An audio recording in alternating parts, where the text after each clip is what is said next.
Hola a todos y bienvenidos. Hoy les vengo a contar cómo fue el nacimiento de mis mellizos prematuros a las 26 semanas, a los 6 meses, ¿sí? Así que si les interesa escuchar la experiencia, cómo fue, cómo siguió, fue en Italia y bueno, cómo sigue el día de hoy todo. Hoy ya tienen 18 años, así que si te interesa, quédate a escuchar. Yo me traje ya el mate, porque esta charla da para rato. Los chicos nacieron en el 2005 en Italia, ¿sí? Yo estaba viviendo ya como desde el 2001, me parece, en Italia. Y en ese momento estábamos viviendo ya en Toscana con el papá de mis hijos.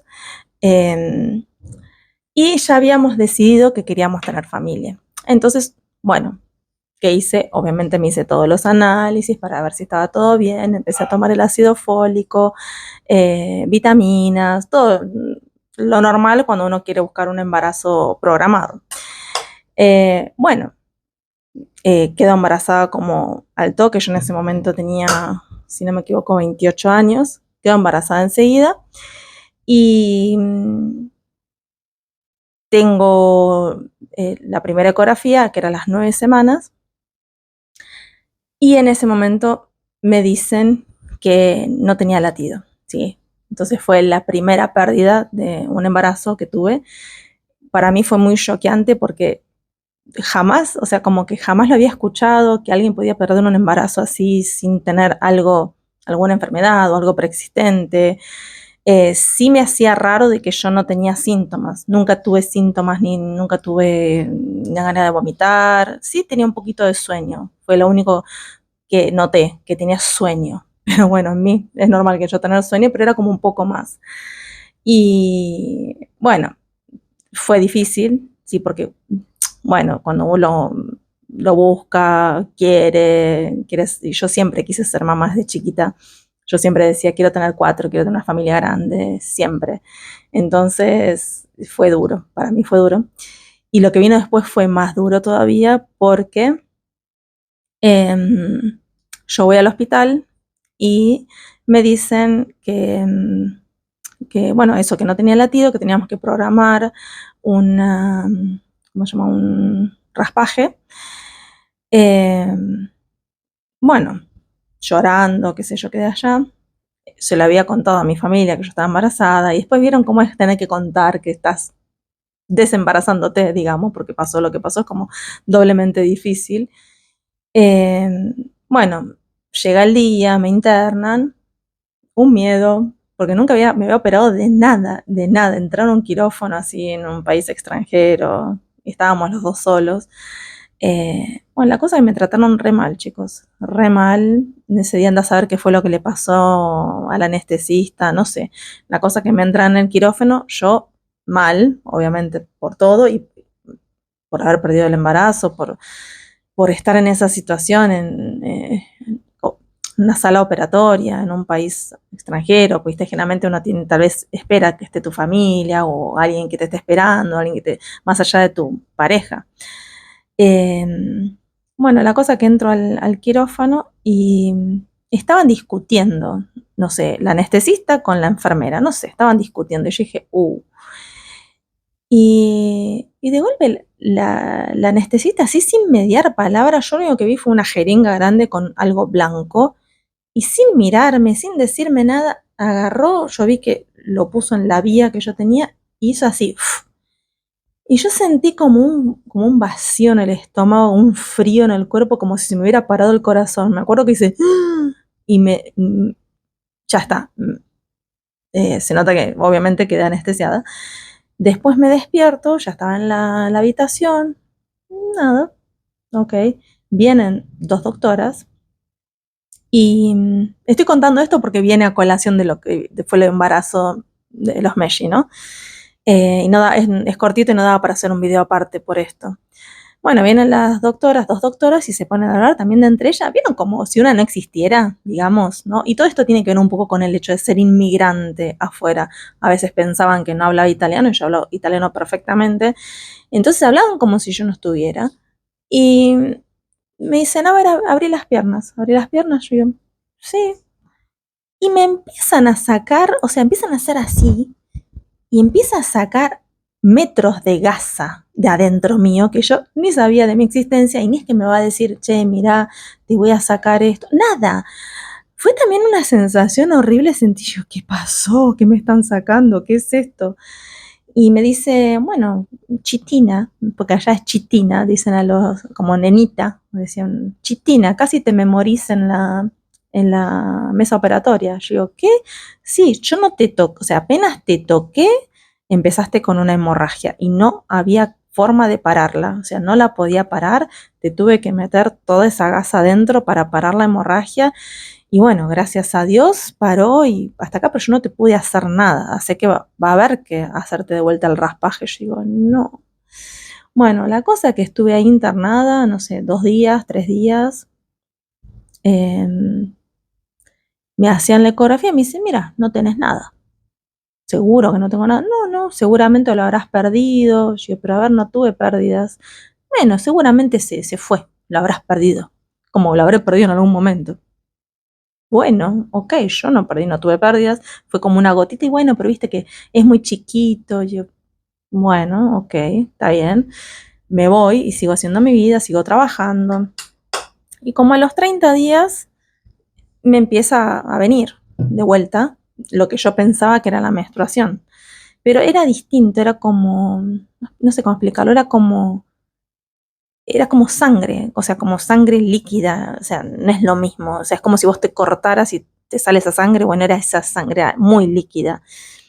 Y me empezó a venir poquito, a poquito, cada vez más, al punto tal de que yo estaba parada trabajando y de golpe sentía como que se me abría una canilla y me chorreaba las piernas y llegaba, me manchaba hasta las zapatillas, pero era completamente líquida, era sangre. Y yo decía, a ver, esto no es normal. Ya había ido al hospital cuando no estaba llegando a ese punto y le dije que me parecía raro y me trataban como de loca, digamos. Ay, che, como esta chica, viste que no entiende nada, pobrecita, 30 días después es la menstruación, mi cielo. ¿No entendés? Yo, pero no, es distinto, ay, por Dios. Es lo mismo, obviamente que puede ser que te venga un poco distinto porque perdiste un embarazo. A ver, querida. Bueno, pero vieron como esa cosa que una se conoce, quiero decir, ¿no? Y no era normal, no era normal. Y bueno, de vuelta, em, seguí haciendo mi vida. Un día me acuerdo que estábamos con mi pareja paseando por ahí cerca, en nuestro día libre creo que era. Y le digo, mira, tengo que ir al baño porque vieron, yo sentí que tenía algo pesado en la panza, que no sé, yo, déjame ir al baño un cachito. Entonces bajamos, yo bajé, él me esperó en el auto, y en ese momento, calculen que eran en el 2000, sí, 2004, 2005, 2004 fue eso, 2004, no teníamos celulares, teníamos solo uno y lo usaba, o sea, lo teníamos uno para los dos. Entonces él se quedó en el auto y yo fui al baño. Celular lo tenía, aunque no me acuerdo, lo tenía el cálculo. La cosa que yo voy al baño, cuando me bajo la bombacha, siento como que algo se me estaba por caer y pongo la mano. Chicos, era un coágulo, no les miento, era una cosa que no me entraba en la mano, además de que hice un enchastre en todo el baño de sangre. Y yo decía, ¡ah! Y mi preocupación era cómo lo limpiaba, qué vergüenza, cómo hago. No era mi preocupación que era que me estaba pasando, sino cómo hago para limpiar esto sin que nadie se dé cuenta, qué horror.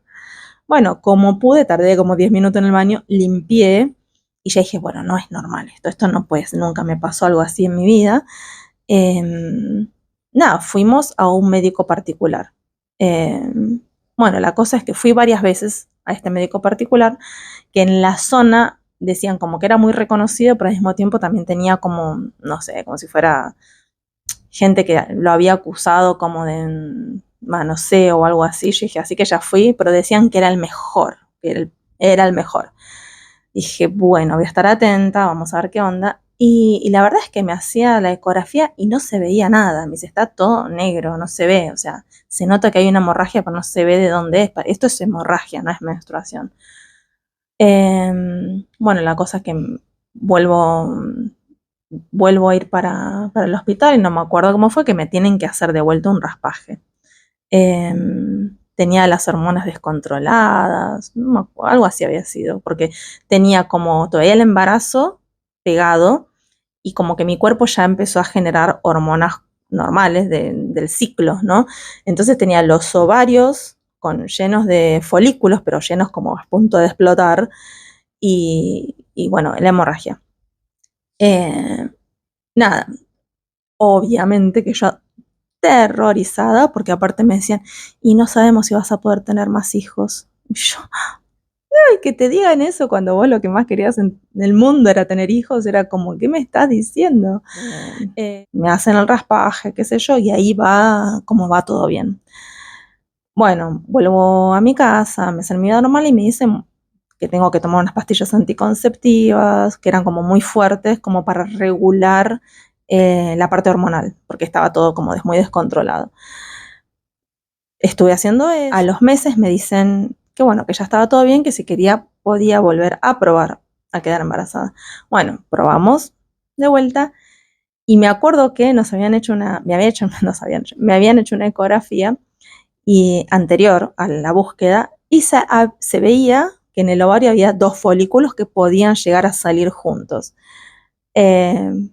Pero nada, es lo que yo me acuerdo. Bueno, buscamos y quedó de vuelta embarazada. Pero yo ya ahí ya quedé traumada a nivel Dios. Quedo embarazada y ya me hago ecografías desde el momento que yo descubro que estoy embarazada, ya me voy a hacer la ecografía con esta persona que me había estado atendiendo, que fue en práctica la que me dijo que tenía hemorragia, que me tenía que hacer de vuelta el raspaje, ¿no? Entonces como que se ganó la confianza, por así decirlo. Entonces ya fui de la semana 5. Chicos, fui de la semana 5 y se veían, o sea, fui y ahí fue cuando me dijeron que eran 2. En ese momento yo quedé tan mal, no sé si a alguien le pasó, pero yo quedé tan mal que yo no quería que mi pareja entrara, porque después, es algo muy personal, es algo que me pasó a mí. O sea, para mí el deseo fue siempre tanto de querer ser mamá y el golpe para mí fue tan duro. No sé, como si a veces uno piensa que el problema lo tiene una, ¿no? Como que yo soy la defectuosa y que tengo yo un problema por el cual perdí, es mi culpa que perdí el embarazo. Yo sé que está todo acá adentro, ¿no? Pero en ese momento yo lo vivía muy así y el hecho de tener que decir a todos los que les había dicho que estaba embarazada, que no estaba embarazada, para mí fue como muy duro, como, ¿y qué te pasó? Y después te vuelven a preguntar, es como revivir todo de vuelta y no quería que me volviera a pasar algo así. Entonces esta vez dije, no, no entres a la ecografía porque, o sea, yo tenía miedo de perderlos de vuelta y no podía de vuelta, no hubiera podido de vuelta afrontar, mirarlo y decirle, otra vez perdí el embarazo, ¿entendés? Entonces como que me quería resguardar yo misma lo máximo que podía. Sé que es una tontería, pero bueno, en ese momento lo viví así. Entonces yo estaba ahí adentro y después lo hicieron entrar, me parece. Entonces se veían los dos sacos vitelinos con los corazoncitos. Bueno, y ahí fui todas las semanas, chicos, todas las semanas. Yo tenía el terror de no verlos más, o sea, tenía el terror de perderlos, tenía el terror de ir un día y que no tuviera latidos, ya quedé como mal, no, creo que no lo disfruté porque me quedé muy mal. Estaba siempre con miedo porque no, siendo embarazo de mellizos, yo no tenía ningún síntoma, no tenía ganas de vomitar, no tenía sueño, no tenía nada, ni antojo de nada, nada, era nada. Entonces yo sentía que lo voy a perder, lo voy a perder, los voy a perder. Yo estaba siempre como muy en ansiedad, muy en angustia. Seguía trabajando, qué sé yo. Bueno, la cosa que todo fue bien, fueron creciendo, bla, bla, bla. Nosotros estábamos proyectando ya el casamiento en Argentina. Llega, yo a mi familia esta vez no le había dicho nada, no había dicho nada a nadie. Y dije, cuando sea la semana 12, recién ahí lo voy a decir. Y teníamos la ecografía en la semana 11 y 5 días, pónganle. Y teníamos que viajar como a los 2 días o al día siguiente. No, me acuerdo que me hice una ecografía el día anterior a viajar para estar segura que esté todo bien. Nosotros teníamos ya el vuelo para Buenos Aires y teníamos fecha de casamiento, habíamos reservado el Hilton para hacer la fiesta de casamiento. Bueno, la cosa es que me hacen la ecografía el día anterior a viajar. yo contenta, ya es como que ya está, viste, ya está, ya estoy ahí. Y resulta que me dice que uno de los dos tiene un higroma quístico. Higroma chístico. Acá creo que dicen fibroma quístico.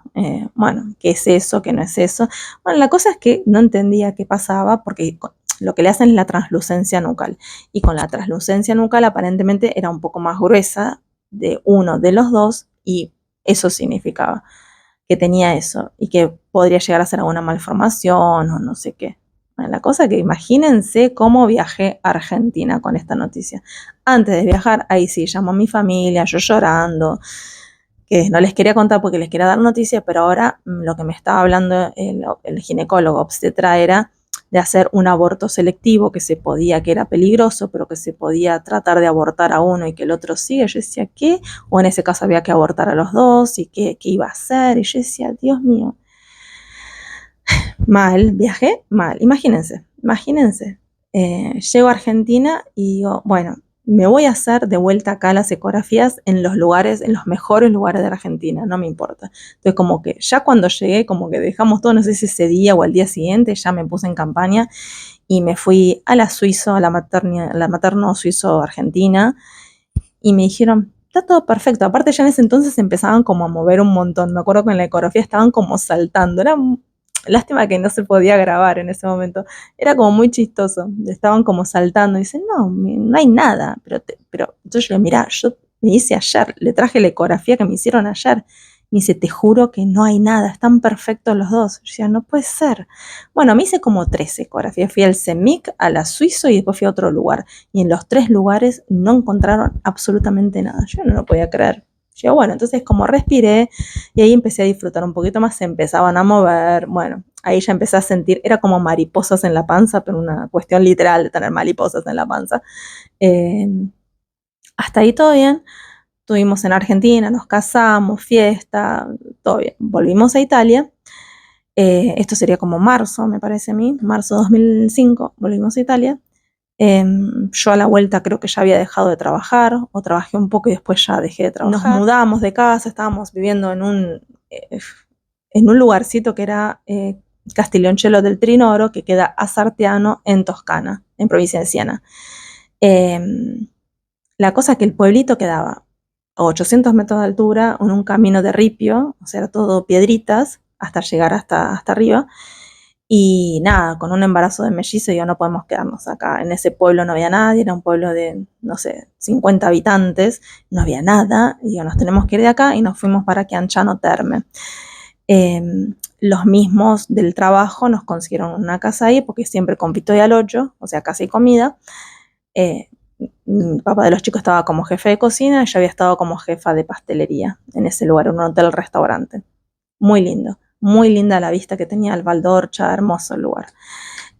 Bueno, normal, yo en casa ya empezamos a armar todo, prepararnos.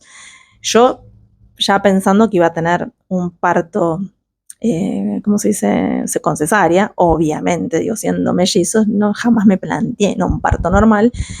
Y me empecé a cocinar cosas para tener en el freezer para estar tranquila, tipo tarta de verdura. Yo comía como muy saludable, me habían puesto como a régimen porque me dijeron, no, engordaste un montón. Y a mí no me parecía, pero bueno, me puse bien, como me dieron un plan de alimentación bien cuidado y yo lo cumplía como a rajatabla, muy saludable todo. Así que venía bien con el embarazo, nada.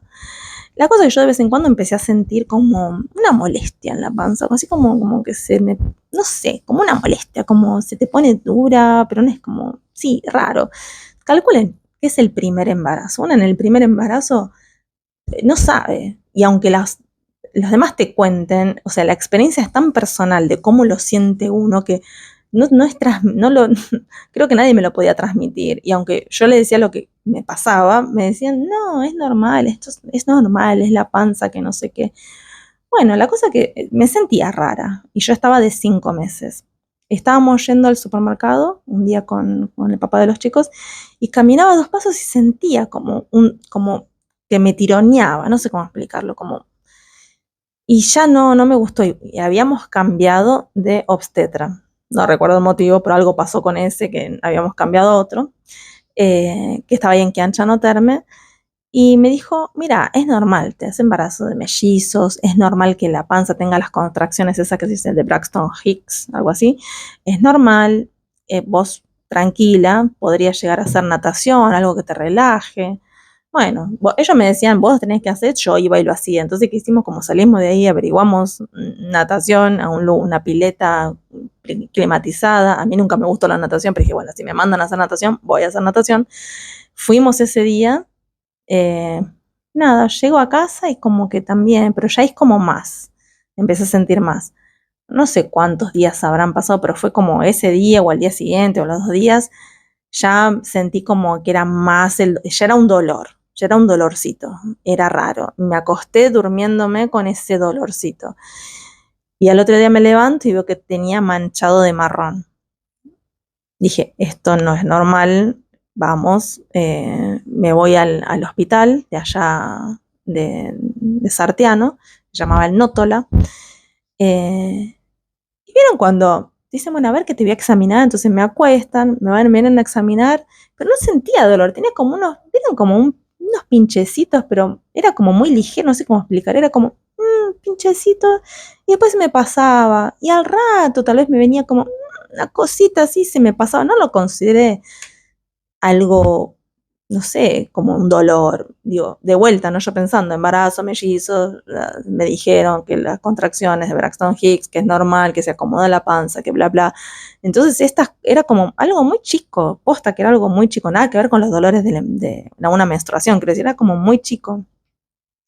Y la chica que me mira me dice, a ver, vuelvo en un ratito, voy a llamar a alguien. Ay, eso nunca suena bien, dije yo. ¿Qué pasó?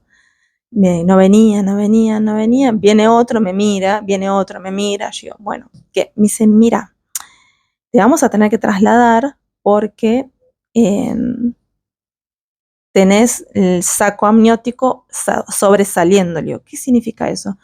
Claro, como que vieron que hay como un tapón mucoso, que dicen tapón mucoso, algo así, que tapa la parte donde está el saco amniótico. Eso parece que se me salió. Y el saco amniótico como que hizo una bolsita por debajo, no sé cómo explicarlo, bueno, tengo las dos manos, es como que este es el canal y el saco amniótico sobresalía ya del canal, ¿no? Entonces era peligroso porque se podía romper. Y me decían que como ya se había sobresalido y estaba como si fuera un globito, en otras oportunidades cuando se le sale el moco, el tapón mucoso ese, lo que pueden hacer es como que hacen una intervención y cierran con algo para apretar ahí y que no evitar que se adelante el parto, ¿no? En este caso no lo pueden hacer porque si hacían eso iban a reventar eh, la bolsa. Entonces, como ellos no están preparados para recibir a prematuros, por las dudas me tenían que mandar al hospital de Siena. Bueno, yo me fui pensando que era un dolorcito y me daba una pastilla y me volvía. Sinceramente, mi mente era esa, no había chance para otro, porque no me sentía mal, o sea, nunca me sentí mal. Sentía como es una cosita, no me pareció que hubiera sido tan grave, pero claro, así, bueno, me llevan en ambulancia, un calor en esa ambulancia, transpiro, yo, aparte cómo se movía la camilla, es como si no lo hubieran asegurado y vieron como que rebota y tiene como un elástico, como si fuera la parte de abajo, viene como si fueran unas tijeras y eso se sube o se baja, como si no lo hubieran ajustado, entonces estaba así y yo con la panza asustada, otra vez como de vuelta, bueno, de donde nosotros estábamos en Nótola hasta el hospital de Siena es como 1 hora y 20, 1 hora y media, si vas tranquilo, ponele que vamos a llegar a 1 hora y 10, fue la hora más eterna.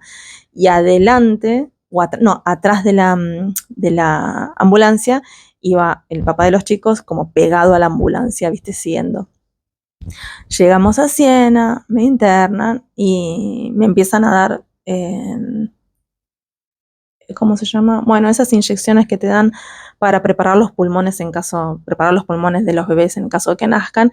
Yo estaba en 26 semanas, había cumplido 26 semanas. No llegaba a los 6 meses. me dice, bueno, me empiezan a poner estas inyecciones, y me tienen ahí monitorizada, digamos. En ese momento también mi papá viaja, porque ya le digo, yo le había dejado en ese momento la plata. Cuando había bajado a Argentina, le dejé la plata para cuando nazcan los chicos, que pueda viajar a Italia y conocerlos. Bueno, la situación estaba como estaba, y digo, viaja porque aparte el papá de los chicos tenía que seguir trabajando y yo me quedaba sola en el hospital, no tenía nadie, así que él viajó para allá. Eh, bueno, la cosa es que estuve así 5 días, porque ellos nacieron a los 26 días más 5, internada y con dolores, pero estos dolores nunca pararon, estos dolores fueron creciendo, eran contracciones, pero cada vez las empecé a tener más seguidas, más fuertes. Aparte, en esos días yo tenía el terror de que se murieran adentro, porque nadie sabía qué era lo que estaba pasando, ni por qué se me adelantó el parto, ni qué. Entonces yo tenía miedo cuando me venían a poner los latidos del corazón, era cuando yo respiraba y decía, bueno, están los dos. Y a veces decían, ay, a ver, no encuentro el otro. Y después decían, no, ahí están, ay, por Dios. La cosa es que, ¿vieron cuando estás internada en el hospital que te dicen, bueno, fuiste de cuerpo? Y yo no había ido de cuerpo. Y eso que te dan buena alimentación allá, pero bueno, no había ido de cuerpo, no había ido de cuerpo. El tercer día no había ido de cuerpo. Cuarto día me dice, no fuiste de cuerpo, te vamos a tener que dar algo para que tome. Yo, no, no estoy bien, estoy bien. Al quinto día me dicen, tenés que tomar algo para ir de cuerpo, no puedes estar así. Me dan un líquido para tomar. Y ese fue el detonante. Yo no voy a decir que si a alguien les pasó, yo voy a decir mi experiencia, no lo hubiera tomado. No lo hubiera tomado, me hubiera preferido quedarme con un bolo fecal así de grande y no lo hubiera tomado, porque 5 días no pasa nada. Puedes aguantar más días. Creo que la prioridad era los chicos y no era yo. Por eso no hubiera pasado nada con 5, 6, 7 días, no pasa nada. Un día en la panza de la mamá me habían dicho que eran como, no me acuerdo si era una semana afuera, entonces como hay mucha diferencia, cuanto más los puedes mantener adentro, la maduración es mucho mejor que afuera de la panza, entonces tratábamos de que estén lo más tiempo posible dentro de la panza.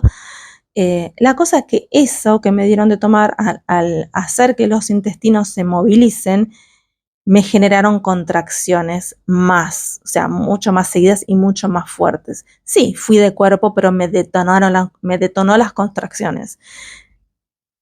Ahí ya entré en fase parto. Empecé con unos dolores terribles, terribles, terribles, tanto que empecé como a gritar, o sea, y me decían, señora, como que me calle la boca, por favor, porque yo no sabía que estaba entrando en trabajo de parto, nadie sabía que estaba entrando en trabajo de parto. La cosa es que me sentía tan mal que me decidí en pasar a una habitación sola, porque yo estaba como molestando mucho, básicamente. Yo no podía más, o sea, no podía dormir, creo que tuve todo ese día sin dormir, la noche sin dormir, no podía más, estaba que me quedaba así y me despertaba del dolor. Bueno, es la noche, que era 8:30 de la noche, vienen como el cambio de turno, viene un ginecólogo, una obstetra, y me dice, bueno, vamos a hacer una ecografía a esta chica, a ver cómo está todo, a ver, vení, tráiganla para acá. Bueno, con él y un grupo de personas me llevan, me empiezan a hacer la ecografía, y nunca me voy a olvidar esta frase que el ginecólogo de la obstetra dice, el atestado ve, ¿y la cabeza dónde está? Falta la cabeza. Imaginen mi cara, o sea, ¿cómo que falta la cabeza? Sí, falta la cabeza. ¿Viste cuando no reaccionás? O sea, aparte que se me fueron todas las contracciones porque me agarró el pánico. ¿Qué? ¿Cómo que le falta la cabeza? ¿A quién le falta la cabeza? No, ya estás pariendo. Y yo, ¿qué? Sí, ya estás pariendo. O sea, la cabeza ya está saliendo. O sea, está en el canal de parto. Yo, bueno, vamos, ahora vas a tener familia. Yo, bueno, hacemos cesárea, ¿no? Y dice, no, no entendés. O sea, ya no hay forma de hacer cesárea, no la puedo sacar para arriba, sacarla, ya está, ya se encajó, ya tenés que empujar.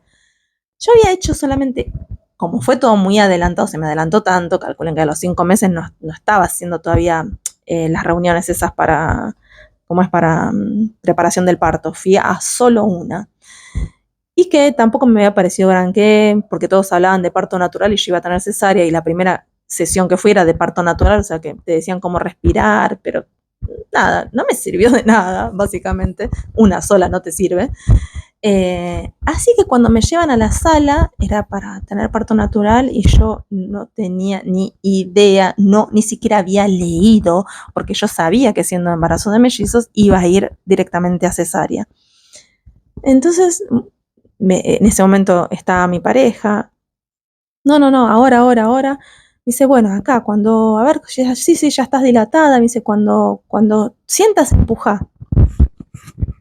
Y yo empujo, pero ni sabía cómo empujar. Aparte que se me habían ido las contracciones. Les juro que no tenía más contracciones. Creo que del pánico se me fueron las contracciones. Y en un escucho que el médico me dice, no escucho los latidos. Yo, ¿cómo que no escucho los latidos? Me dice, no escucho los latidos. Empuja. Bueno, empuja. Me dice, no, pero tenés que empujar como si fueras a hacer número 2. Ah, ok. Bueno, empujo y como habrán sido un empujón, 2 empujones y salió Julieta. La primera que salió, no sé, yo no estaba preparada mentalmente para eso, o sea, nunca lo había, no sé, fue horrible porque la sensación que sentí es como si se me salieran las tripas, no sé cómo explicar, como si te perdiera algo, como si, no sé, no sé cómo explicarlo, era como, me quedé como en shock también por la sensación de haber empujado, que algo, me hayan sacado algo, yo, ¿qué? Me dice, bueno, me dice, el otro se puso en horizontal. Nicolás se había puesto horizontal. Julieta ya estaba encajada, pero Nicolás estaba horizontal. Se dio vuelta, pero se dio vuelta de pies. Así que el obstetra lo metió la mano y lo pudo sacar de pies, de patitas, a Nicolás. Así que ahí salió Nicolás y Nicolás era el que no respondía. No respondía. Me dice, bueno, ahora ya está. Y yo veía que había no sé cuánta cantidad de gente alrededor mío, porque vinieron también los de neonatología, la parte de prematuros, que es terapia intensiva en neonatología. Entonces vinieron con las incubadoras y era una revolución en el hospital. Muy buen hospital, es un hospital escuela, el hospital de Siena. Y yo veo que se la llevan primero a Julieta y después se lo llevan a Nicolás. Y después a mí me llevan a un cuarto como si fuera como de espera, una habitación de espera. ¿Qué espera, chicos? O sea, porque... Ay, perdón, tengo algo. La espera más larga de mi vida, porque no sabíamos qué estaba pasando. Teníamos que esperar que alguien baje y nos diga en qué condiciones estaban mis hijos. No sé cuánto tiempo habrá pasado, pero yo lloraba, después me calmaba, pues viste, uno dice, tienes que ser fuerte, después lloraba, después me calmaba, después lloraba. Y al rato no sé cuánto tiempo habrá pasado y nos vienen a dar el informe de que, bueno, que Julieta estaba bien, Nicolás estaba muy complicado con la respiración, que lo habían tenido, bueno, que entubar, a Julieta también, pero el que estaba muy delicado era Nicolás, que no sabía qué iba a pasar con él. Bueno, no sé si esa misma noche lo fui a ver, o creo que sí, no recuerdo sinceramente. Yo solía escribir diarios, pero obviamente en esa época, en ese momento no escribí nada. Sé que después lo fui a ver y eran chiquititos. Yo después, ahora les voy a poner unas fotitos acá, chiquititos, muy chiquititos. Te hacen entrar a terapia intensiva, te tenés que... Yo haber tenido el parto natural, no tuve nada, creo que no me dieron puntos, me parece. A ver. No, me parece que no me dieron puntos con los chicos, nada, calculen que eran re chiquititos también ellos.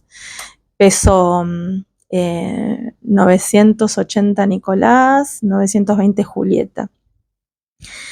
Y nunca me voy a olvidar que en ese momento nadie te felicita, ¿no? Vos tenés familia, pero están en un estado tan delicado, estuviste prematuros y nada, nadie te pregunta, o sea, ahí, ¿no? En el entorno. Y nunca me olvidé que una doctora me dijo, congratulazioni, auguri, no me dijo auguri, auguri per i bimbi, como que me felicitó por ser mamá y por haber tenido a los chicos. Y nunca, o sea, nadie me había felicitado, porque ya era mamá, nunca nadie me había felicitado. Y como que me cayó la ficha, me emocionó mucho eso en ese momento. Y bueno, después de ahí empezó la segunda etapa de todo lo que fue un sufrimiento posterior. Julieta a los 2 días respiró sola, le sacaron, no sé si la habían intubado, le habían puesto mascarita. A los 2 días respiró sola, no necesitaba respirador, era chiquitita y me acuerdo que lloraba como, o sea, cuando lloran y son tan prematuros lloran como gatitos, así, parecen propios gatitos. Yo me tenía que sacar leche, había una parte que era lactancia, y ya sea con ellos que después con Abril me pasó, y con Antonella también me pasó siempre lo mismo, que se me hinchan mal y no me sale. Ya tenía casi como mastitis, o sea, era una cosa, como la sufrí, con bolsa de agua caliente, masaje, la chica de la lactancia me ayudaba, había como unos aparatos que vos te sacabas leche y después eso les ponían, lo rotulaban de quiénes eran, y ellas se encargaban de darle tu leche, pasársela a terapia intensiva para que alimenten a los chicos. Entonces yo me tenía que asegurar de tener, igualmente eran bebecitos que eran como de a gotitas le daban la leche, probar y ver cómo reaccionaban, porque el sistema está todo muy inmaduro. Entonces era día a día, era un solo por hoy literal. Bueno, creo que fue al segundo día que nos dijeron que nos llaman y nos dicen de que el tema porque Nicolás no reaccionaba por el tema que estaba tan delicado era de que le hicieron una ecografía, o no me acuerdo qué le habían hecho, y que tenía una hemorragia cerebral grande de 4º y 5º grado. Hay de 1º y 2º grado, 2º y 3º grado y 3º y 4º grado. De 1º y 2º grado generalmente pasan. 2º y 3º me parece que es como que es un poco más, pero se reabsorbe. Puede dejar algunas secuelas, pero se reabsorbe. 3º, 4º y 5º grado es una hemorragia que superó, creo que me han dicho, perdón si mi lenguaje no es muy técnico, como que ya se desbordó, como que superó la parte del cerebro, va a la parte, ya inundó todo, una cosa así. Y que eso se tiene que reabsorber, pero al reabsorberse tarda mucho tiempo y deja secuelas. Deja cicatrices, y esas cicatrices dejan secuelas. Entonces me han dicho que no sabía qué iba a pasar, cómo iba a pasar, si iba a sobrevivir, si no iba a sobrevivir, ya que obviamente de respirar estaba con un respirador de alta frecuencia, que nos explicaron que era uno, que con el respirador intubado común no funcionaba. Este otro es uno que nos explicaron que hacía como el jadeo del perro, que bueno, era como, se veía como que le hacía así el pechito. A Nicolás le ponen como unos, yo les voy a dejar algunas fotos, les ponen como un antifaz, los gorritos, la ropita de prematuros, era comprar literal ropa de muñecos. ¿Ropa de muñequitas? Bueno, porque no hay ropa tan chiquita de prematuros, es ropa de muñecos. Entonces, había abajo del hospital un negocio que vendía ropa para prematuros, pero incluso la ropa más chiquita les quedaba grandes. Entonces sí, era, no sé dónde habíamos conseguido alguna, aparte que ahí en terapia intensiva tenían, pero alguna ropita creo que habíamos conseguido del muñeco, de no sé qué. Bueno, cuestión de que se le empieza a reabsorber. Obviamente, chicos, aparte en todo ese periodo no siempre podía entrar a verlos porque había otros bebés en terapia intensiva y si había problemas, si había otros chicos que tenían inconvenientes, no te dejaban entrar, obviamente porque estaban atendiendo y trabajando con otros chicos. Entonces eran 2 veces por día, 1 hora aproximadamente que te dejaban entrar. Y las veces que yo fui y que no me dejaban, o las veces que, una vez me acuerdo que fui y Nicolás empezó a desaturar cuando estando yo, y empezó a hacer un paro cardíaco delante mío y o sea, literal se ponía azul. Entonces, ¿vieron cuando empiezan a venir los enfermeros y te corren y señora, vaya para allá? No, yo me largué a llorar. Era como todo el tiempo, y esto lo hacía un montón de veces en todo el tiempo que estuvo en terapia intensiva. Creo que estuvo como 2 meses en terapia intensiva. Era como llegar y no sabes si estaba, si no estaba, si estaba vivo o si no estaba vivo. Y incluso yo estando ahí, le agarraba la manito, y mientras estaba desaturaba y se ponía medio azul, y como que lo pellizcan un poquito revivir, no es para revivirlo, para que se despierte, y ahí es como que volvía de vuelta a su color, pero fue re difícil. El tema de cuando se reabsorbe esa hemorragia y deja cicatrices, esas cicatrices, una de las consecuencias es la hidrocefalia, ¿sí? Es el líquido cerebral que tenemos circulando siempre nosotros naturalmente en el cerebro. Esto nosotros lo reabsorbemos naturalmente en el cuerpo, circula, ¿sí? Al tener estas cicatrices, ese líquido que se produce y se sigue produciendo, no se produce en la cabeza. No me expliquen, no me pidan cosas técnicas, ¿no? Ese líquido que tenemos en la cabeza no es un líquido que está ahí y queda ahí de por vida, no, circula. Pero el tema es que iba a la cabecita, pero no circulaba porque estaba tapado. Entonces se empieza a hinchar la cabeza porque ese líquido queda taponado ahí. Entonces Nico empezó a tener esto de hidrocefalia. Y era muy chiquito para operarlo y ponerle una derivación, que es lo que él tiene ahora. Tenía que esperar a que al menos cumpla 1,2 kg. Al principio, cuando estaban internados, bajan de peso y después de a poquito empiezan a subir, y es de a 5 gramos, 10 gramos, y vos vas festejando todo logro. Todo lo que van haciendo lo vas festejando. Lo que van, si tomó 2 gotitas, si tomó...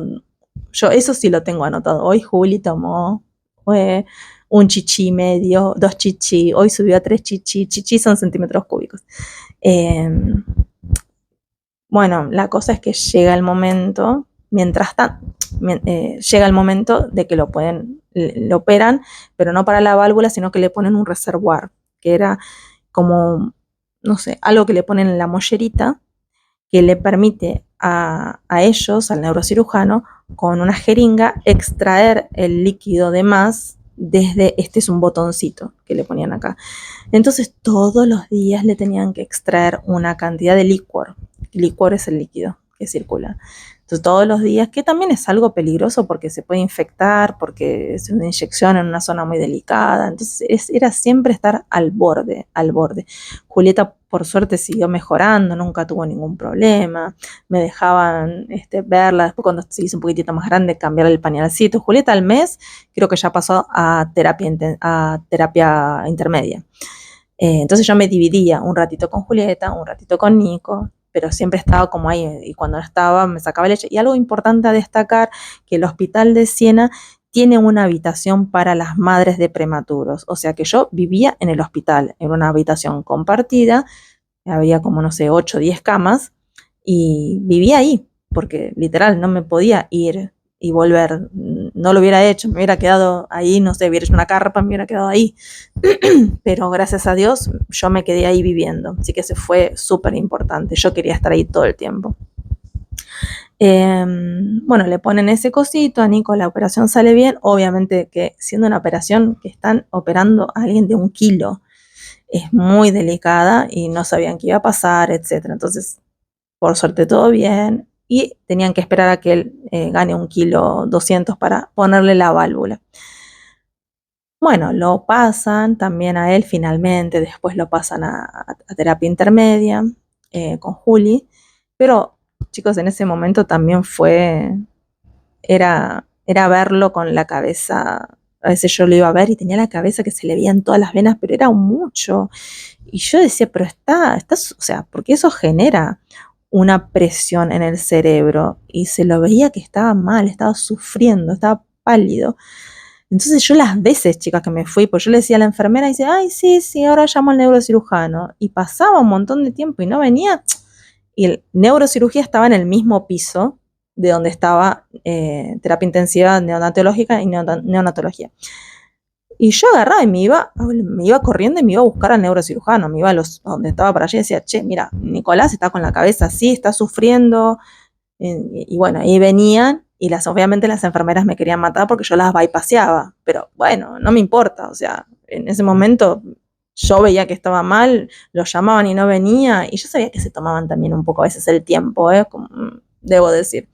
Depende qué enfermera. Yo sabía a quién acudir, que era rápida y hacía las cosas, y otras que se tomaban primero, hacían sus cosas y hacían, como que no lo consideraban tan importante, que tal vez no lo era, pero una como madre lo ve así, yo lo veía como que estaba mal y estaba sufriendo, y bueno, yo agarraba y lo iba a buscar.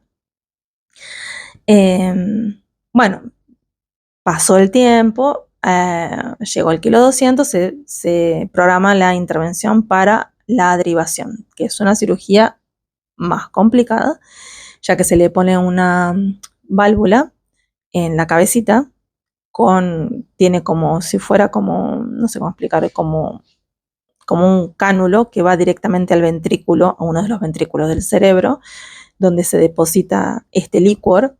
Entonces, la válvula tiene como un sistema de drenaje que como si fuera una nivelación, no sé cómo explicarlo, cuando llega a un punto que ya es demasiado líquido, se abre la válvula y drena, ¿sí? La cosa es que le tienen que hacer también le tienen que pasar toda una cánula que va hasta el intestino. Entonces drena en la parte peritoneal. Del peritoneo, bueno, no sé, como la parte, vieron que el intestino, no la parte de adentro, sino como la parte como de afuera del intestino, no sé cómo explico, no de afuera. Bueno, ustedes me entienden. Entonces él tiene esa conexión. Lo operan, no sé, fueron como un montón, 3 horas, 4 horas, no sé cuánto fue. No, más, fueron como 5 o 6 horas, fue un montón, me acuerdo. Voy a tomar mate, chicos, se me está reenfriando.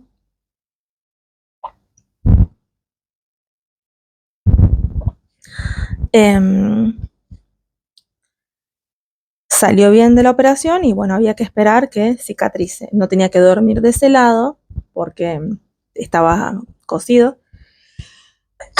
Ay, perdón. Nada, cuestión de que siguieron suscitándose temas. Yo lo tenía acá conmigo y de golpe yo siento como mojado el brazo. Yo, qué raro. Obviamente yo, chicos, con todo el cuidado, con toda la delicadeza, o sea, saben, eran como plumas. Y yo siento como mojado. Y me fijo y de la cabecita le empezaba a salir gotas de licor. No, el terror. El terror. Llamo a la enfermera y le digo, mira, le está saliendo líquido de la herida, o sea, le está saliendo licor de la cabeza.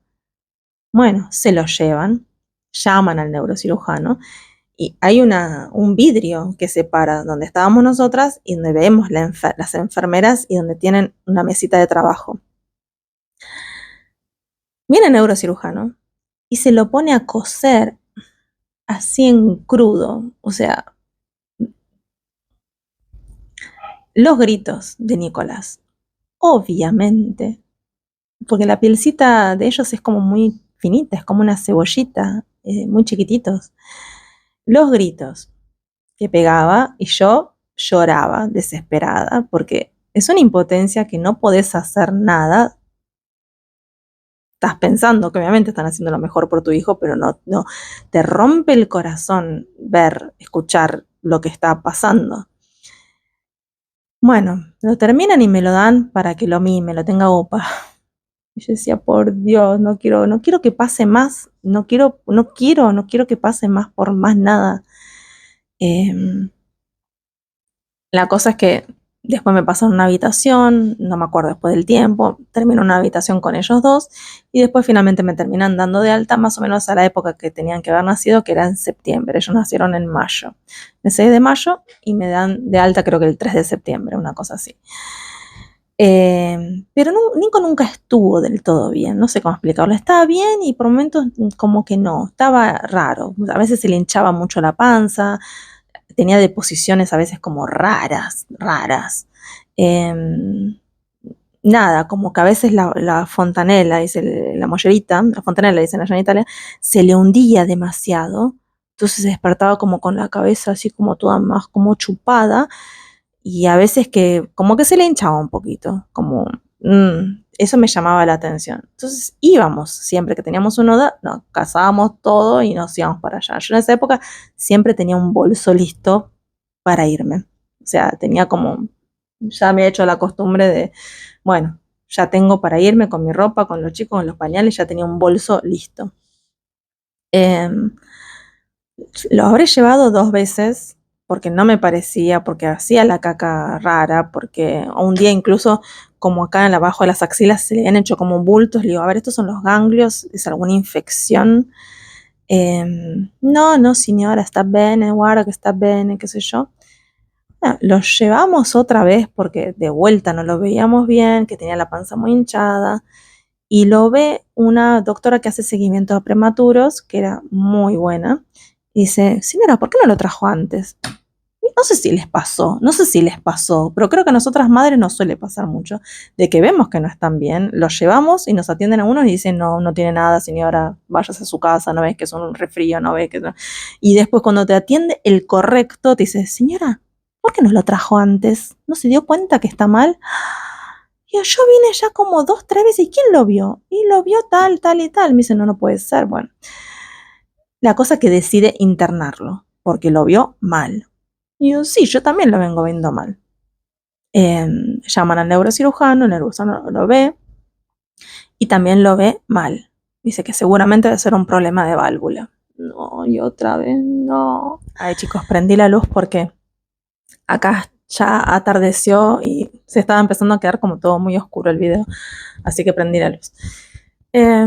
Bueno, cuestión es que lo ingresan de vuelta. Yo había tenido, nos dieron de alta en septiembre y estábamos de vuelta a fines de noviembre en el hospital. A todo esto en ese momento siempre estuvimos yendo y viniendo, no es que nos fuimos y nunca más volvimos, había un montón de controles para hacer y demás. Pero yo ya, viste, cuando decís quiero estar en casa y quiero que no lo toquen más, que no, especialmente a Nico, porque Juli había estado bien, creció bien, no tuvo inconvenientes. Nico en su momento cuando me pasaron antes de que me dieran de alta, me pasaron a la habitación. No sé qué le había pasado, que tenían que darle 2 inyecciones de antibióticos porque no le querían poner más vías porque no le encontraban las venas, porque a Nico lo pincharon los pies, todo. Y era tan chiquitito y las inyecciones que le ponían en esa colita, y era agarrarlo, darlo vuelta, y él gritaba y lloraba, y después venían y otra inyección, no sé qué, y otra inyección de no sé cuánto. Y decís, me lo quiero llevar y que no lo toquen más, que no lo toquen más, quiero darle amor, quiero que vea que no es solo esto la vida. Bueno, cuestión es que nos vuelven a ingresar como a fines de noviembre en neurocirugía. Le hacen una tomografía y hay que volver a operarlo porque la válvula no estaba funcionando. Otra vez llorando, porque decía, otra vez pasar por lo mismo, otra vez, decía, otra vez. Bueno, lo operan y como él tenía una infección, ¿sí? Tenía una infección y por la infección se le tapó la válvula. ¿Y eso a qué viene? Ustedes se acuerdan que yo les conté que la habían cosido, que le salía líquor. Bueno, se nota que no quedó bien cerrada la herida porque ellos chiquitos no cicatrizan bien. Entonces quedó abierta y seguro por algo de eso le entró alguna bacteria o algo y se le infectó. Entonces esa disfunción que tenía, que a veces tenía como que se le hinchaba la cabeza, a veces le quedaba como muy desinflada, esa disfuncionalidad era provocada porque estaba teniendo una infección. Las deposiciones que él tenía raras eran infección. Los ganglios inflamados eran infección. A pesar de que no tenía fiebre, pero tenía algo. Entonces yo no es que estaba loca. Yo sumaba todas estas cosas que él tenía. Yo decía, algo tiene, y me decían como que no tenía nada, hasta que esta doctora sumó, o sea, como que lo vio y dijo, sí, algo tiene. La panza la tenía muy tensa, muy hinchada. Era por también por toda la infección misma. Bueno, la cosa que le ponen una derivación externa y le tienen que poner antibióticos directamente en el cerebro. O sea, él queda con una conexión de un tubito afuera, conectado desde los ventrículos para afuera. Entonces él drenaba ese líquido en una bolsita. Pero depende de la altura de la bolsita, a cómo la ponían, drenaba más líquido o menos líquido. La cosa que, chicos, las veces que yo me desperté y Nico tenía la cabeza como así, como más hinchada, o por ahí yo me despertaba porque nos íbamos a dormir, yo me quedaba durmiendo con él siempre, pero no podía en la cama con él, o sea, había una cama al lado de él, entonces yo me quedaba con él en la habitación, porque ya estábamos en habitación, y me despertaba y por ahí tenía Nico, yo lo movía y tenía toda la cara hinchada, como que se le había filtrado todo el licor en la cara. Yo le hacía así, se le hundía el dedo. Y dice, ay, no, pobrecito, no. Entonces le bajaban la bolsita para que drene más. Y por ahí se la bajaban demasiado, subí, no me acuerdo cuál de los dos, y le drenaba demasiado la cabeza que le quedaba un agujero en la mollera. Yo decía, pero me iba corriendo a llamar a la enfermera, discúlpame, pero tiene la cabeza así. Entonces, ¿a qué lo buscan al neurocirujano? Bueno, fue terrible, chicos. Y sin contar las veces que lo venían a pinchar, las veces que se le... vieron la vía, bueno, que se le salía la vía y se le hinchaba la mano porque empieza ¿cómo se llama? El suero a irse fuera de vena, entonces se le hincha todo. Y yo me acuerdo que controlaba eso para ver qué onda, entonces llamarlos y se los llevaban de vuelta a enfermería. Las veces que me peleé, porque a veces me decían, no, hay que bajarlo, hacerle una tomografía o una radiografía, y te ponen con una jeringa un poquito del suero y te sacan el suero para que no te lo tengas que llevar, ¿no? Entonces te ponen un poquito de suero para que no se te cierre la vena, pero a Nico se le cerraban, después era muy difícil encontrarle una vena, pero era muy difícil, y Nicolás a los gritos, obviamente, porque le buscan y le buscan y le buscan, a ver. Entonces ya un día yo me cansé, me dice, bueno, hay que bajarlo, te pongo esto, y yo, no, me voy con el suero. Me dice, no te puedes ir con el suero, me voy con el suero o no me voy. Y llamaron a los médicos que yo no me quería ir, si no me llevaba con el suero, me voy con el suero o no me voy. Me dice, no, pero no se le cierra. Todas las veces que lo hicieron se le cerró, todas las veces. Entonces, pelearme con todo el mundo, y yo sin el suero no me voy. Y me llamaron a no sé cuánto, yo sin el suero no me voy. No me voy. Y me tuvieron que llevar con el suero, yo sin el suero no me fui. Bueno, no se le tapó, obviamente, en ese momento. Teníamos que esperar, creo que eran 15 días o una semana una semana era con el antibiótico, y resultó ser de que la infección no bajaba, y parece que no sé qué había pasado con el tubito, que también, no sé, estaba contaminado. Tuve que hacer otra operación y pasarle otro tubito, no me acuerdo qué, y ahí sí empezó a funcionar. Una vez que ya no tenía más infección, ahí se procedía a ponerle de vuelta la válvula, pero no se podía colocar en el mismo lugar, sino que se tenía que colocar en el lado opuesto, por una cuestión que me explicaban ellos que era como de seguridad, por las dudas que había como un riesgo mínimo que se pudiera volver a infectar si se hacía en el mismo lugar, entonces preferían colocársela en otro lugar, en el lado opuesto. Obviamente siempre te advierten de que estas operaciones tienen un riesgo, bla, bla. Bueno, lo operan, le ponen de vuelta la válvula. Imagínense, ¿no? A todo esto, yo estaba, gracias a Dios, me dejaron estar con los dos en la habitación. Yo estaba con Juli y estaba con Nicolás. Chicos, me quedé hablando sola porque se le terminaba la batería al micrófono, así que me quedé hablando, y no sé, se grabó, pero sin mi sonido. Así que, perdón, ahí voy a grabar. Bueno, cuestión es que se programa la otra cirugía, le hacen el recambio de válvula y se lo ponen del otro lado, ya que dicen que del mismo lado no se aconseja, porque por una cuestión de seguridad, porque se puede volver a infectar y qué sé yo, lo ponen del otro lado, ¿sí? Bueno, la operación sale bien y finalmente las cosas empiezan a andar bien. Al tiempo nos mandan a casa, finalmente nos dan el alta, pero dato curioso, que justo hoy lo hablaba con mi hija, con Abril, es que mientras estábamos en el hospital y las cosas empezaban a andar mejor, yo ya estaba pensando en cuando tuviéramos un tercero. Entonces un día estábamos hablando con el papá de los chicos, yo tenía a Juli, él tenía a Nico, me parece, o al revés, y yo le digo, si tuviéramos otro hijo, ¿cómo lo llamaríamos? Y él me dice, ¿qué? Me dice, aguantá. Digo, no, obvio. Digo, pero si tuviéramos, ¿cómo se llamaría? Dice, no sé, no. Y a mí me gustaría Nina. Y a mí se me ocurrían solo nombres de chicas, de nenas. Yo decía, a mí me gustaría Nina. Abril también me gusta. Nina se llamaba la abuela del papá de los chicos, la cual era una genia. Y, y me gustaba Abril, desde siempre me gustó Abril. Digo, Nina, Abril, Nina. Y hoy justo hablaba con mi hija, digo, yo te manifesté, porque 2 meses después, o 1 mes y medio después, yo me enteré que estaba embarazada de Abril.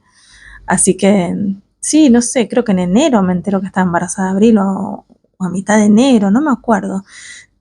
Así que, bueno, las cosas empezaron a andar mejor y nada, ahí bien. Vino otra etapa después en las cuales Nico empezó a tener convulsiones. Era, o sea, una de las secuelas de la hemorragia cerebral y las intervenciones y demás fue epilepsia, en mi parecer al lado derecho, y retraso madurativo. Nada, el tema de las, y lo quiero terminar, es un montón, quiero terminar de hacerlo corto, el tema de las convulsiones es algo que al menos nos tomó de sorpresa, porque las convulsiones que al menos yo tenía en mente de lo que eran las convulsiones y lo que uno ve en películas y qué sé yo, son las convulsiones clásicas tónico-clónicas, que son las que la persona en el piso te dicen de que no se muerde la lengua y que se mueve así, como se sacude. Y él nunca había tenido eso. Simplemente pasaba de que se quedaba con la cabeza mirando y con la mirada perdida a un costado y la cabeza dura para un costado. Y vomitaba, o se hacía pis, pero generalmente vomitaba. Entonces nos asustábamos. Una de las cosas que siempre nos dijeron de estar atentos por su condición, por la válvula, es vómitos y sueño, que son uno de los indicios de que por ahí puede estar funcionando mal la válvula. Entonces ya el vómito para nosotros era un montón y no entendíamos qué pasaba, que Nico no nos contestaba, se quedaba así ausente. Y bueno, eso tenía él. Después nos dicen que eso es una ausencia, que es una forma de convulsión. Una de las veces que él tuvo esto, lo llevamos para el hospital volando. Yo siempre tenía el bolso armado. Y estuvo un montón convulsión. O sea, si eso era una convulsión, estuvo 1 hora y media más. Porque hasta que llegamos al hospital, hasta que lo atendieron, nos preguntaron qué pasaba, hace cuánto que estaba así, y nos enteramos que eso era definitivamente una convulsión. Bueno, después de ahí le dieron medicamentos para las convulsiones, que le dieron Luminalet, y lo siguió tomando. Después ya estuvo bien, pero teníamos que estar atentos a estos. Y nada, en el 2010 yo ya me vine para Argentina. Él allá fue a la escuela, solo que nosotros vivíamos en un pueblo, chicos, pueblo. Eran 1 kilómetro de largo por una escuelita primaria, un jardín, o sea, una escuela primaria con jardín, un almacén, una farmacia, un local de ropa, un bar y nada más, una iglesia, nada más. Entonces, se hace difícil a veces, yo creo. Depende de dónde estás, en qué país estás viviendo y de qué tan lejos estás de una ciudad, cuando tenés un hijo con una condición que necesita otros cuidados y una atención particular. Es hermoso vivir en estos pueblos, tal vez, al menos para esa edad. Para mí tampoco era lindo vivir en ese, porque no tenía nada cerca, pero sobre todo si tenés un hijo con discapacidad que tiene otras necesidades, se hace muy difícil porque en nuestro caso no encontrábamos, tenía que venir un acompañante para que esté con él en el jardín. Finalmente, después de hacer muchos trámites, conseguimos a una persona, pero igualmente estábamos lejos de los tratamientos, teníamos que irnos siempre hasta Siena. Era difícil, entonces yo ya me quería venir a Buenos Aires, yo no quería estar más allá, las navidades nosotros solos, cumpleaños nosotros solos, todas las fiestas solos, es más, a veces yo también sola porque él trabajaba y siendo gastronómico, Año Nuevo, Navidad Navidad, Nochebuena, o sea, ya no se festeja Nochebuena, sino se festeja el 25. Pero era como siempre estaba al contrario, ¿no? Entonces yo ya no quería más eso. Y yo iba en Argentina, ya quería que las chicas pudieran tener otras actividades, si quieran hacer idioma, baile, no sé, actividades que en Buenos Aires es normal y hay muchas opciones para hacer lo que quieras, y para chicos con discapacidad también hay muchas opciones de tratamiento, es todo más cerca, la necesidad de estar con mi propia gente, mi familia, mis amigos, de necesitar estar, yo ya no me sentía mal, creo que en ese momento yo no sabía lo que era ataques de pánico ni ataques de ansiedad, pero yo creo, hoy en día digo, eso que tenía de vez en cuando que me ponía a llorar y me encerraba en algún lugar y me ponía mal, como una desesperación, eran ataques de pánico. O, sí, yo me quería venir. Y bueno, en 2010 me volví, me separé y me volví para Argentina. Y a los meses de haber vuelto a Argentina, Nicolás tiene un episodio de que le agarra una convulsión, pero yo noté que fue como distinta, porque no solamente se quedó mirando como una ausencia, se hizo pis encima, no me escuchaba, se quedó fijo mirando para otro lado, sino que la mitad de la cara tipo el labio lo tenía caído, el ojo lo tenía caído, como que se le deformó la mitad de la cara y dije, esto es otra cosa. Así que llamé a la ambulancia, mal, chicos, ese chico la pasé mal, mal, mal. Me lo llevaron a un hospital con la ambulancia en donde no tenían para operarlo, no había neurocirugía. Si yo te llamo porque es un chico que tiene convulsiones y que tiene una válvula, me lo llevan a un lugar donde no había terapia intensiva, no había terapia intensiva. Entonces lo recibieron, hizo un paro cardíaco ahí, se me dice, no, lo perdemos, y una como mamá presenciando todo eso, Nicolás tenía 5 años. Eh, entonces desde ese día yo ya no decidí llevarlo más en ambulancia porque después me entero que la ambulancia lo lleva a donde le queda más cerca, básicamente. Entonces dije, nunca más, nunca más. Cada vez que Nico tenía un tema, yo lo agarraba y tomaba un taxi o me iba en un auto, pero nunca más quise tener una ambulancia por este motivo. Me pasó 2 veces una cosa así, que me lo llevaban a otros lugares. Bueno, la cosa que en ese momento lo logran estabilizar y lo llevan a provincia y le hacen la operación, un recambio de urgencia de válvula. Sale todo bien, gracias a Dios, y ahí estuvo bien, siempre con medicación. Tuvo en la adolescencia, cuando él empezó a hacer el traspaso, digo para que les sirvan como experiencia, para él les puede llegar a servir, cuando él se estaba haciendo adolescente, como a los 11, 12, sí, 11, 12 años, 13, fue una época terrible con las convulsiones. Yo me acuerdo que me sentía culpable hasta bajar al chino que estaba abajo de mi casa y comprar un paquete de galletitas, porque un día me pasó de bajar, lo dejé a Nico viendo la tele, le repito, era grande, no era chico, aparte estaban mis otras hijas, y bajé a comprar al chino que estaba abajo un paquete de galletitas para que tome la leche. Subo, que fueron 5 minutos, porque literal, bajé y subí, es como si hubiera ido al baño, por así decirlo. Cuando subo, estaba convulsionando. Y yo dije, no puedo hacer, no puedo vivir así, ¿qué pasó? Incluso a la noche también me pasaba, yo me dormía mal pensando si él podía pasarle estos episodios de la noche, porque también otra cosa que le pasaba es que no se puede reír en demasía.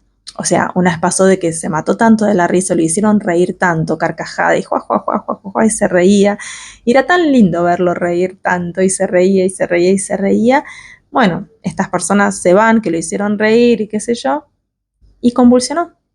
¿Por qué? Porque demasiado estímulo también le hace mal. Entonces hoy en día cuando se está matando mucho de la risa y está, yo digo, bueno chicos, basta, basta, no lo hagan reír más, por favor, ya, basta, cortemos, porque el sobreestímulo también le hace mal. Bueno, el tema de las convulsiones, eso les decía, cuando estaba siendo adolescente, el tema hormonal influyó mucho, como que toda la revolución hormonal hacía que tenga convulsiones mucho más seguido, o sea, era una cosa muy seguida. Después se le pasó, después ya cuando llega a una edad, entonces fueron los 14, no me acuerdo qué edad, ya le habían dado otra medicación, pero ya se estabilizó, ya no, gracias a Dios no tuvo más. Fue en ese cambio hormonal, que se le alteraron todas las hormonas de la adolescencia, obviamente, pero después se estabilizó, así que si alguien está pasando por algo similar, tengan presente que el cambio hormonal, cuando están entrando en esa etapa, también altera eso, así como para que lo tengan en cuenta. Y bueno, yo siempre trato de ver el vaso medio lleno y agradezco porque con lo que Nico tuvo, chicas, con todo lo que tuvo, todas las que pasó, tuvo 6 operaciones en la cabeza, hemorragia de tercer y cuarto grado. A mí en Italia me decían, señora, no sabemos si va a hablar, si va a caminar, no sabemos si va a ver, no sabemos si se va a mover. ¿Se mueve, señora? Me preguntaban. Yo, sí, se mueve. ¿Y habla? Sí, habla. ¿Y puede ver? Yo, sí, puede ver. Entonces, no lo podían creer a Nico después cuando lo veían, cómo estaba, como él estuvo tan mal, ¿sí? Los médicos de allá, hasta el momento que me fui, no lo podían creer. Así que soy agradecida dentro de todo lo que la pasó, que sigue siendo un sol como es un luchador. Y me acuerdo cuando él estaba, ahí ya voy terminando, cuando él estaba en terapia intensiva, yo me acuerdo que les hablaba y les cantaba. Eso de cantarles también, y yo escuchaba mucho una canción. Bueno, yo les hablaba y a los dos, obviamente que mucho a Nico, y le decía todo lo que se iba a perder, o sea, no es que se iba a perder, o sea, todo lo que yo le quería dar, que no se tenía que ir, porque si no se le iba a perder, que yo íbamos a hacer asados, íbamos a ir a la plaza, íbamos a jugar, y yo le decía todas las cosas que íbamos a hacer juntos, y se las repetía, y les cantaba, y me gustaba Evanescence, me sigue gustando Evanescence, y escuchaba cuando los tenía en la panza, les cantaba a los dos cuando estaban en la incubadora, a Abril también, les cantaba cuando estaba en la panza, y chicos, créanse o no, o sea, cuando ellos ya estaban en casa y ya eran que tenían 2 años, póngale 2 años, 1, 3 años, una cosa así, o 2 años Nico y Julio, 1 año Abril, o 3 y 2 años, pongo el CD de Evanescence para ver en la tele y lo pongo como a todo lo que da, y cantando y qué sé yo, y cuando me quiero acordar, los 3 estaban durmiendo en el piso, se quedaron así, o sea que es real el tema de las canciones, es real, y fue re lindo. Hace poco, el año pasado estuvo Evanescence acá en Argentina y la fui a ver con Julieta, y fue como, vieron, como un ciclo, no sé, como lo escuchabas mientras estabas en la panza, yo te cantaba Evanescence estando en la incubadora, y ahora con 18 años fuimos juntas a ver Evanescence y ella ama Evanescence. Así que fue como re lindo, re lindo. Y bueno, esa es la historia de Nico y de Juli. Ahora ya tienen 18 y Nicolás Juli ya terminó secundario y Nicolás va a una escuela especial, está en formación laboral y nada, es que escribe poquito, pero escribe, o sea, no lee de corrido, tiene que ser como silábico eh, para que pueda leer. Escribe, si le decís letra por letra, él lo escribe. Y bueno, ya lo ven, hace cosas, cocina, así que es un dulce, eh, pero bueno, le tiene esta fobia al tema de los médicos que es más que entendible.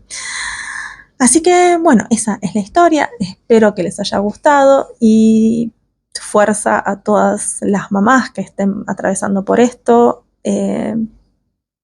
Creo que a mí me sirvió mucho proyectar o pensar que iba a estar todo mejor. Obviamente que se entiende que cuando estás ahí la pasas mal, la pasas muy mal, y creo que el mayor dolor con una como mamá es, no sé, no querer que te lo hagan a vos y no se lo hagan a tus hijos, y verlos sufrir y no poder hacer nada, no podés intercambiar el lugar, es creo que el mayor dolor que podemos llegar a tener,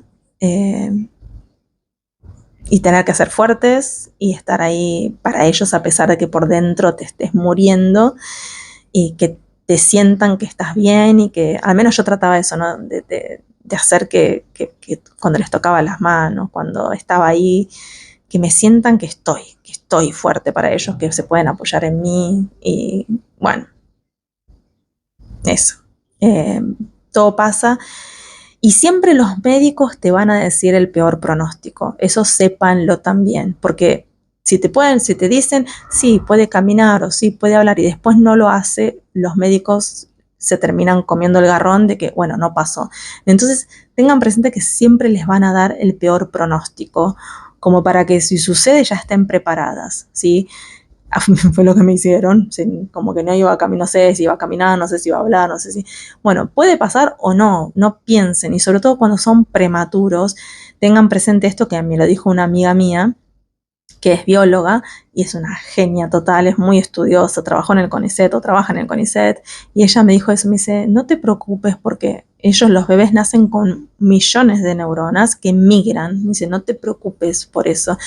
Así que yo creo que yo me agarré mucho a eso, a pensar en eso, pensar en positivo, pensar de que de todas formas iba a salir, el cerebro es tiene una neuroplasticidad, así que piensen en positivo, no se queden con lo negativo, con lo que le dicen, escúchenlo, sí, escuchen lo que les dicen, pero también piensen en positivo, traten de pensar en positivo, traten de pensar de que van a salir, como vean, visualícenlo bien, saliendo bien, sonriendo. Yo me los visualizaba mucho sonriendo y disfrutando un parque juntos. Yo hacía como mucho eso.